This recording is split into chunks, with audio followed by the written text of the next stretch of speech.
اسی نے دو دریا رواں کیے جو آپس میں ملتے ہیں، مگر دونوں میں ایک آڑ ہے کہ اس سے تجاوز نہیں کر سکتے، تو تم اپنے پروردگار کی کون کون سی نعمت کو جھٹلاؤ گے؟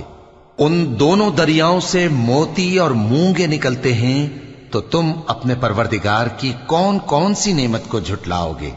اور جہاز بھی اسی کے ہیں جو سمندر میں پہاڑوں کی طرح اونچے کھڑے ہوتے ہیں، تو تم اپنے پروردگار کی کون کون سی نعمت کو جھٹلاؤ گے؟ جو مخلوق زمین پر ہے سب کو فنا ہونا ہے، اور تمہارے پروردگار ہی کی ذات جو صاحب جلال و کرم ہے باقی رہے گی۔